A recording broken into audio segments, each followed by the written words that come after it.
Dear Future Enoch, a few months ago, my mother came up to me in a panic. Her work laptop broke, and in order to repair the laptop, the technician had to wipe the drive. And she had no backup. World Backup Day was a few days ago, and I thought I'd take this time to share a little bit about my own backup routine. It's not hard, it's not complicated, and it's a lot better than losing irreplaceable files. The key takeaway here is that nothing is invincible. It's not a matter of if, it's a matter of when. Things will break, and you will lose your files. A backup is a form of insurance. You need it when things go wrong. If you don't have it when you need it, it's already too late. The most basic backup strategy is the 3-2-1 method. Basically, you have 3 copies of your data, 2 of which are on separate storage mediums, 1 of which is located off-site. That way, you're protected both from equipment failure and from your house catching on fire. The 3-2-1 method is not a golden rule.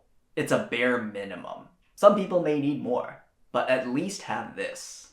I store my data in 2 places: my laptop and this external hard drive.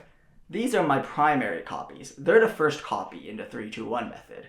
I back up the files on my laptop to this smaller hard drive. I use a Mac, so I use the built-in Time Machine utility to make the backup. For the files on the larger hard drive, I use a second hard drive and use a program called Free File Sync to regularly copy the files over.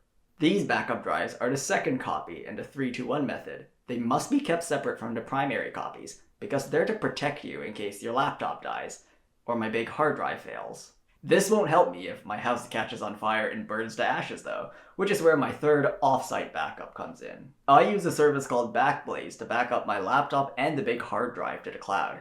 You get unlimited storage for one computer, and it's relatively painless to set up. This is mostly meant as a last resort scenario in case I lose everything else. It's always going to be much faster to restore from a local backup. It also has the added bonus of letting me back up my files when I'm traveling, since I can back up anywhere I have internet. So, to recap, my laptop and the big hard drive stored the first primary copies of my data. The 2 backup drives store my second on-site backup copies. Backblaze stores my third off-site backup copies. That's the 3-2-1 method for you, and it's not that expensive. I have several terabytes of camera raw files to store, so obviously things are gonna get much pricier for me, but you can get a 1 terabyte hard drive for $80. The most expensive aspect about this is the Backblaze subscription, which is about $100 a year. And if you don't want to pay that, you can easily have an off-site backup by just getting another external hard drive and storing it somewhere else, like a friend's house, or a storage warehouse, or your office. Basically, as long as it's not in the same physical proximity as your primary data, it's considered an off-site backup. But the most important thing is, at least I have a backup. And don't think you don't have anything to lose, like I ranted about last week. Yes, you have things to steal, and you also have things to lose. Yes, you need a backup, and you need it today, because if you want it tomorrow, it's already too late.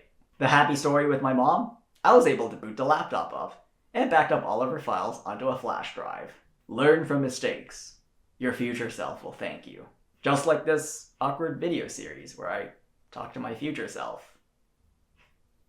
Future Enoch, I'll see you next week.